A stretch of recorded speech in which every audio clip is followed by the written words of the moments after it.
Hello, my dear YouTube family, and welcome back to my YouTube channel. My name is Varun Bajpayee and I'm your mathematics mentor.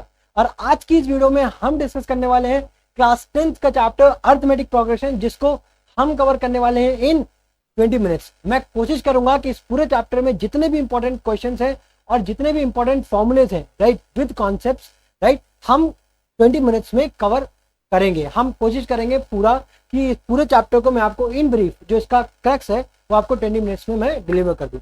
तो सबसे पहले अगर मैं first concept की बात करूं, अगर मैं अरिथमेटिक प्रोग्रेशन की बात करूं, तो अरिथमेटिक प्रोग्रेशन होता क्या है? अरिथमेटिक प्रोग्रेशन, जैसे कि अरिथमेटिक प्रोग्रेशन, तो अरिथमेटिक प्रोग्रेशन बोलते किसको है? अरिथमेटिक प्रोग्रेशन बेसिकली उन सीक्वेंस को बोला जाता है जिसपे अगर हम कोई एक कांस्टेंट नंबर या तो ऐड करें या फिर सब्ट्रैक्ट करें। हमेशा याद रखना, अरिथमेटिक प्रोग्रेशन उन सीक्वेंस को बोला जाता है जिसमें हमें एक कॉमन, एक कांस्टेंट नंबर या तो वहां पे ऐड हो रहा होता है या तो वहां पे सब्ट्रैक्ट हो रहा होता है। अगर हम इसी अरिथमेटिक प्रोग्रेशन की जनरल टर्म की बात करें तो वो होता है a plus d, a plus 2d and so on. अगर इसी को सपोज करो मैं एक टाइमलाइन के फॉर्म में अगर इसको शो करूं, सपोज एक ये हमारी एक टाइमलाइन है, ठीक है, तो इसमें जो हमारा फर्स्ट, देखो यहाँ पे जितने भी कॉमा के बाद जितने भी नंबर सेपरेटेड होंगे उनको हम लोग टर्म्स बोलते हैं। क्या बोलते हैं? टर्म्स। तो सबसे पहला क्या आएगा? फर्स्ट टर्म, ठीक है, फिर उसके बाद क्या आएगा? सेकेंड टर्म, फिर कौन सा आएगा? थर्ड टर्म, फिर कौन सा आएगा? फोर्थ टर्म, फिर उसी तरीके से हमारे पास क्या आएगा? nth term. ठीक है, ध्यान रखना यहाँ पे क्या हम लोग लिख रहे हैं? टर्म्स को मेंशन कर रहे हैं। ठीक है, यहाँ पे हम लोग टर्म्स को मेंशन कर रहे हैं। तो जो फर्स्ट टर्म है वो क्या होता है? हमारा ए। जो सेकंड टर्म है उसमें एक कांस्टेंट वैल्यू को ऐड करते हैं, सपोज करो वो है हमारा डी। ठीक है, जो थर्ड टर्म है वहां पे ये डी कितनी बार ऐड होगा? 2 बार ऐड होगा, क्योंकि यहाँ पे देखो, यहाँ पे डी नहीं है, इसका मतलब क्या है? ए प्लस 0d लिखा हुआ है। यहाँ पे ए प्लस 1d, तो यहाँ पे क्या आएगा? ए प्लस 2d, यहाँ पे ए प्लस 3d। तो उसी तरीके से यहाँ पे क्या आएगा? अब देखो, उसको समझने के लिए एक बार फिर से समझो। अगर हम यहाँ पे फर्स्ट टर्म की बात कर रहे हैं तो यहाँ पे क्या लिखा हुआ है? ए प्लस 0, मतलब एक कम करके। अगर 1 है तो 0 से मल्टीप्लाई कर रहे हैं डी को, अगर 2 लिखा है तो 1 से मल्टीप्लाई कर रहे हैं डी को, अगर 3 से लिखा है तो 2 से, अगर 4 लिखा है तो यहाँ पे 3 से मल्टीप्लाई कर रहे हैं। उसी तरीके से अगर हमारे पास nth टर्म लिखा है तो हम लोग उसको किस तरीके से लिखेंगे? ए प्लस एक कम करके, तो वो क्या हो जाएगा? n-1d। तो यही बेसिकली हमारा क्या होता है? nth फॉर्म, जिसको हम लोग किस तरीके से लिखते हैं? A n equals to a plus n-1 into d. तो ये बेसिकली हमारा क्या है? nth फॉर्म है। ठीक है, किसी भी n टर्म को निकालने के लिए हम लोग ये फॉर्मूला यूज करते हैं, जहां पे an, जैसे कि अभी हम लोगों ने डिस्कस किया, an हमारा क्या होता है? nth टर्म होता है। ठीक है, a हमारा क्या होता है? फर्स्ट टर्म होता है। ठीक है, डी हमारा क्या होता है? कॉमन डिफरेंस होता है। डी क्या होता है? Common difference. और एन क्या होता है? हमारा नंबर ऑफ टर्म्स। अब ये तो हमने जो बात की, ये हमने स्टार्टिंग से बात की कि अगर हमें किसी भी, मतलब nth टर्म निकालना है स्टार्टिंग से, उसी तरीके से एक और फॉर्मूला होता है जहां पे हम लोग nth टर्म निकालते हैं लास्ट से। ठीक है, तो अगर हम लोग लास्ट से निकालेंगे तो फॉर्मूला वगैरह हर चीज सेम होगा, बस वहां पे एक जो माइन्यूट से चेंज होगा, ए की जगह पे क्या आ जाएगा? एल, और प्लस की जगह क्या आ जाएगा? माइनस। ये बस याद रखना, इतनी सी चीज। ठीक है, तो वहां पे जो हमारा फॉर्मूला बन के आता है वो क्या हो जाता है? ये आ जाता है। ठीक है, अब यहाँ पे देखो ए एन हमारा nth टर्म ही होता है, बस यहाँ पे फर्क ये होता है, एल क्या होता है? हमारा लास्ट टर्म। ठीक है, तो बेसिकली हमारे पास दो फॉर्मूलेज हो गए nth टर्म निकालने के लिए। अगर हम लोग स्टार्टिंग से निकाल रहे हैं तो हम लोग क्या करेंगे? A n equals to a plus n-1 into d. अगर उसी को हम लोग लास्ट से निकालते हैं कोई टर्म, जैसे बोला गया है, अभी हम लोग एक क्वेश्चन भी देखेंगे कि फाइंड करो 10th टर्म लास्ट से, तो उसके लिए क्या करेंगे? A n equal to l minus n-1 d. ठीक है, उसी तरीके से एक नेक्स्ट देखो, उसका अभी हम लोग पहले क्या करेंगे? कॉन्सेप्ट हम लोग 1 बाय 1 हम लोग रिवाइज करेंगे, उसके बाद हम लोग बैक टू बैक क्वेश्चंस को सॉल्व करेंगे। ठीक है, अब देखो, अब उसके बाद क्या है? उसके बाद आपका जो कॉन्सेप्ट आता है वो आता है हमारा अरिथमेटिक मीन का। क्या होता है? Arithmetic mean. अब अरिथमेटिक मीन में क्या होता है? बेसिकली हमारे पास सपोज करो अगर 3 कंसेक्यूटिव नंबर्स हैं, ठीक है, अब उनका हमें क्या करना है? मीन फाइंड करना है। तो मीन मतलब बीच का टर्म फाइंड करना है, उसको फाइंड करने के लिए क्या करना है, हमें फर्स्ट टर्म और जो लास्ट है a प्लस सी ऐड करके हमें 2 से डिवाइड कर देना। यही क्या फॉर्मूला होता है हमारा, ये फॉर्मूला होता है अरिथमेटिक मीन का। समझ में आया? अब लास्ट कॉन्सेप्ट क्या है हमारे पास, लास्ट कॉन्सेप्ट है हमारा sum of nth term, sum of first n terms, sum of first n terms. अब sum of first n terms निकालने के लिए क्या करेंगे, देखो जो फॉर्मूला होता है हमारे पास वो होता है Sn equals to n by 2 2a plus n minus 1 times t।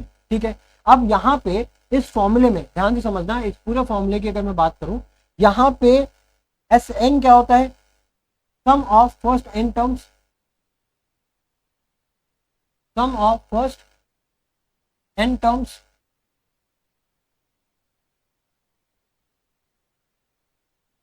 ठीक है। फिर a क्या होता है हमारा, फर्स्ट टर्म, a हमारा क्या है, फर्स्ट टर्म। फिर d हमारा क्या है, कॉमन डिफरेंस, d हमारा क्या है, कॉमन डिफरेंस। n हमारा क्या है, नंबर ऑफ टर्म्स, n हमारा क्या है, नंबर ऑफ टर्म्स। तो बेसिकली हमारे पास कितने फॉर्मूलेज हो गए, हमने जो फॉर्मूले डिस्कस किए, कितने फॉर्मूले डिस्कस किए, सबसे पहले हमने डिस्कस किया कि अरिथमेटिक प्रोग्रेशन में जो स्टार्टिंग बिगिनिंग से हम लोग जो फॉर्मूला यूज करते हैं किसी भी टर्म को फाइंड करने के लिए, वो फॉर्मूला होता है an equals to a plus n minus 1d। दूसरा फॉर्मूला हमने जो यूज किया लास्ट से अगर हमें कोई टर्म निकालना है तो वो होता है an equals to l minus n minus 1d। तीसरा फॉर्मूला अरिथमेटिक मीन निकालने के लिए वो क्या होता है, अगर हमारे पास 3 टर्म्स है तो उसका अरिथमेटिक मीन निकालने के लिए फर्स्ट और लास्ट टर्म को ऐड करके 2 से डिवाइड कर दो। फिर लास्ट में अगर हमें सम ऑफ n टर्म निकालना है तो कौन सा फॉर्मूला है, Sn equals to n by 2 2a plus n minus 1d। ठीक है, तो अब हम लोग बैक टू बैक क्वेश्चन देखेंगे। ठीक है, अब सबसे पहला क्वेश्चन क्या है, write the first 3 terms of the AP where first term and the common difference is 7 and 9। तो देखो हमें फर्स्ट टर्म यानी कि a की वैल्यू दी है 7 और d की वैल्यू कितनी दी है 9, तो हमसे बोला है हमें फर्स्ट 3 टर्म्स फाइंड करो। तो हमको पता है जनरल फॉर्म क्या होती है, a प्लस डी और a प्लस 2d। तो पहला टर्म तो हमारा हो गया 7, दूसरा टर्म क्या होगा 7 प्लस 9, तीसरा टर्म क्या होगा 7 प्लस 2 इंटू 9। तो अब इसको सॉल्व करो, 7 और 9 प्लस 7 कितना हो जाएगा 16, करेक्ट है, 9 प्लस 7 कितना होगा 16। फिर 9 टू द 18 और 18 और 7 को ऐड करो तो कितना हो जाएगा 25। ठीक है, तो इस तरीके से हम लोग एपी को फाइंड करते हैं जनरल फॉर्म के हेल्प से। ठीक है, नेक्स्ट क्वेश्चन देखो, नेक्स्ट क्वेश्चन क्या है, find how many terms are there in the AP. अब हमें फाइंड करना है कि अगर कोई एपी है जिसका फर्स्ट टर्म a है जो कि गिवन है, फर्स्ट टर्म जिसका हमें गिवन है 16, फर्स्ट टर्म कितना गिवन है 16, और d अगर निकालना है तो d हम किस तरीके से निकालेंगे, हमेशा सेकेंड टर्म को फर्स्ट टर्म से सब्ट्रैक्ट करेंगे। क्या करेंगे, सेकेंड टर्म को फर्स्ट टर्म से सब्ट्रैक्ट करेंगे। तो सेकेंड टर्म को जब फर्स्ट टर्म से सब्ट्रैक्ट करोगे तो यहाँ पे कितना मिलेगा, 14 माइनस 6 करोगे कितना बचेगा 8।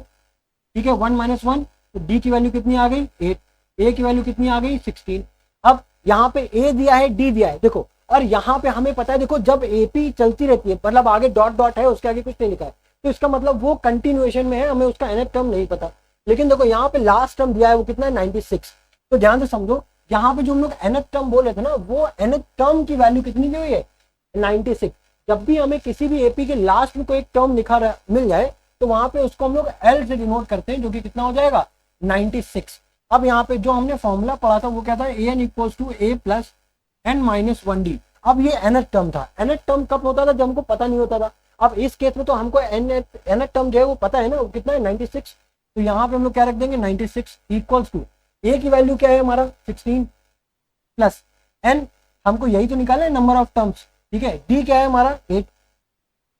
अब देखो 96 equals to 16 plus 8n minus का 8, ये माइनस देखो 16 और माइनस 8 कितना हो जाएगा 8 बचेगा।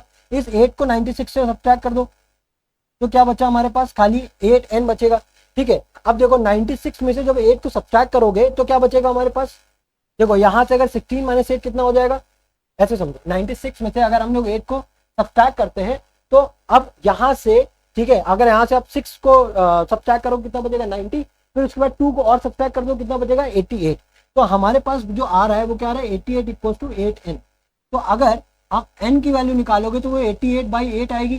तो क्या हो जाएगा, n की वैल्यू कितनी आ गई हमारे पास, 11 आ गई। आया समझ में? इस तरीके से हम लोग नंबर ऑफ टर्म्स फाइंड करेंगे। ध्यान समझना, नंबर ऑफ टर्म्स और nth टर्म दोनों अलग अलग चीजें हैं।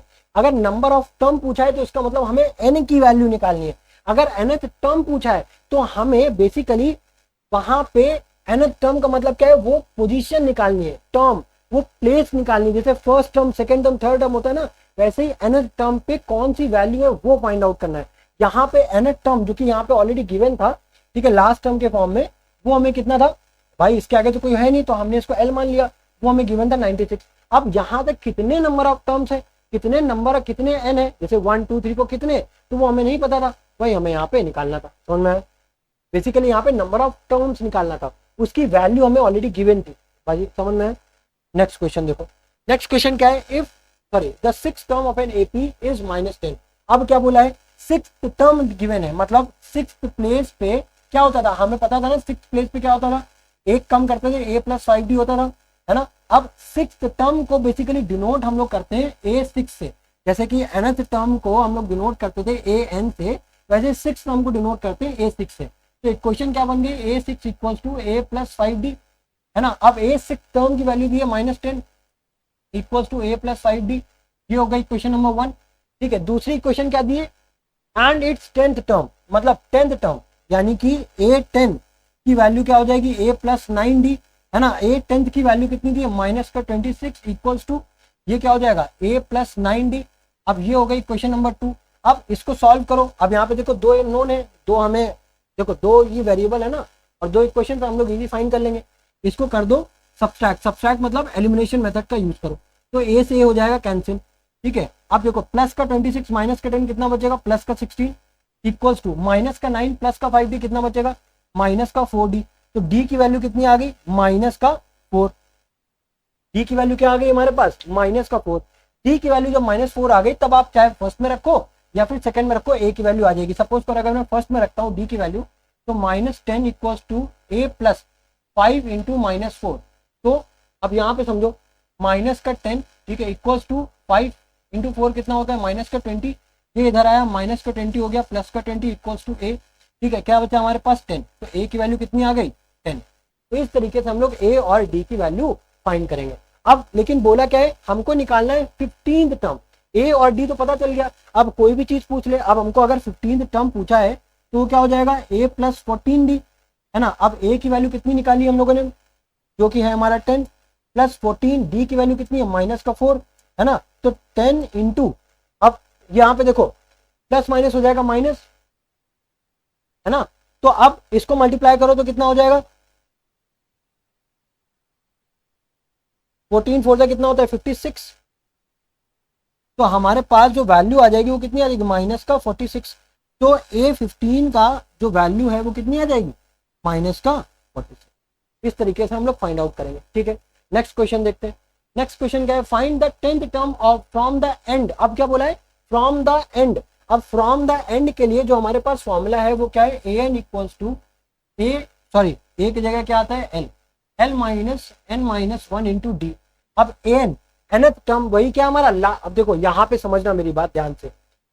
अब जब आप इस फॉर्मूले को आप लगाते हो ना, तो आप करते क्या हो, बेसिकली इस सीरीज को आपका ये फर्स्ट टर्म ना होकर के आपका ये फर्स्ट टर्म होता है, समझ रहे हो ना। अब करो क्या, आप इसको अपोजिट तरीके से लिख दो।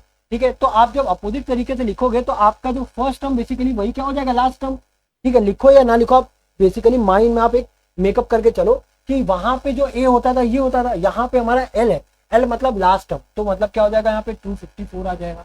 करेक्ट है। अब बोला क्या है, a + 10d, मतलब हमको 10th टर्म निकालना है, तो माइनस n के जगह पे क्या पुट करोगे, 10 - 1। अब d निकालो। अब ध्यान से समझना, यहाँ पे जो d होगा वो क्या होगा, 9 - 4 निकालते हो कितना होगा, 5। तो यहाँ पे आप 5 को पुट कर दो, तो कितना आ जाएगा, देखो 254, 10 - 1 9 × 5, है ना। तो क्या हो जाएगा, 254 माइनस का 45। ठीक है, अब देखो 14 - 5 करोगे तो कितना आएगा, 14, देखो यहाँ पे कैरी 1 लोगे, 14 - 5 करो कितना बचेगा, 9, 4 - 4 0, क्या बचा, 209। तो हमारा 10th टर्म कितना आ गया, from the end. From the end मतलब लास्ट से अगर हम 10th टर्म को फाइंड करेंगे कितना आ जाएगा, 209 आ जाएगा। फिर नेक्स्ट क्वेश्चन देखो, क्या बोला है, find the arithmetic mean between 13 and 19। अब हमारे पास इस दोनों टर्म के बीच का हमें कोई टर्म फाइंड करना है, मतलब ए की वैल्यू गिवन है, ठीक है, और सी की वैल्यू गिवन है। हमको निकालना किसकी वैल्यू है, बी की वैल्यू। बी की वैल्यू निकालने के लिए क्या करते हैं, ए प्लस सी बाई टू, मतलब यहाँ पे 13 प्लस 19/2, ठीक है। अब इसको जब ऐड करोगे तो 13 और प्लस 19 कितना हो जाएगा, 22, सॉरी ये कितना हो जाएगा 10 20, ये हो जाएगा 32, 32/2। तो इसको कैंसिल करोगे, 2 1 2, 2 6 12, मतलब जो हमें इसका बीच का जो टर्म आया है वो कितना आया है 16। तो इसका अरिथमेटिक मीन कितना हो गया, 16 हो गया। फिर से देखो अब ये क्वेश्चन, अब यहाँ पे देखो हमें क्या फाइंड करना है, सम फाइंड करना है फर्स्ट 20 टर्म का, मतलब हमको क्या फाइंड करना है S20। फॉर्मूला क्या होता है n/2। अब यहाँ पे ध्यान से समझना, देखो पहले तो हम लोग फॉर्मूला डिस्कस करते हैं। फॉर्मूला क्या होता है, Sn equals to n/2 2a plus n minus 1 into d, है ना। अब यहाँ पे s कितना निकालना हम लोग 20, अब n की जगह पे क्या रख दोगे 20/2। अब 2 इंटू ए हमारा क्या है 5 प्लस n की वैल्यू क्या है 20 माइनस 1, डी कितना है 8 माइनस 5 3, 11 माइनस 8 3, तो किससे मल्टीप्लाई कर दोगे 3 से। इसको सॉल्व करो, 2 10 20, यहाँ पे आ गया 10, 2 5 10 प्लस 20 माइनस 1 19, मल्टीप्लाई कर दो 3 से, ठीक है। अब यहाँ पे कितना हो जाएगा, देखो अगर आप इसको ऐसे रहने दो 10, ये हो गया 10, ठीक है। अब 19 3 का कितना होता है, कितना होता है 19 3 का 57, ठीक है। तो ये हमारा यहाँ पे लिख दिया हमने, ठीक है। उसके बाद 57 प्लस 10 कितना हो जाएगा 67, एंड 67 इंटू 10 670। तो हमारे पास Sn की जो वैल्यू आई है बेसिकली S20, ठीक है, S20 की जो वैल्यू आई है वो कितनी आई है 670 आई है, ठीक है। तो आई होप ये लेक्चर आपको बेनिफिशियल रहा होगा, क्योंकि मैंने इसमें वो सारे इंपॉर्टेंट क्वेश्चन बेसिकली जो डायरेक्ट फॉर्मूला बेस्ड है या फिर जो पूछे जा सकते हैं, मैंने कोशिश किया है विद इन टाइम पीरियड, अगर जितने क्वेश्चंस मैं अपनी तरफ से पॉसिबिलिटी हो पाई है मैंने वो कवर किए हैं। बट अगर आप पूरा फुल लेंथ अगर आप वॉच करना चाहते हैं तो प्लीज़ मेरे आपका चैनल पे, ठीक है, पूरी फुल लेंथ वीडियो भी पड़ी हुई है, ठीक है, तो आप उसको कंप्लीट वॉच कर सकते हैं। तो आपके जितने भी maximum possible varieties of questions हैं मैंने वो सारे क्वेश्चंस को कवर किया हुआ है, ठीक है। तो मिलते हैं आपके साथ एक नेक्स्ट वीडियो में, टिल देन गुड बाय।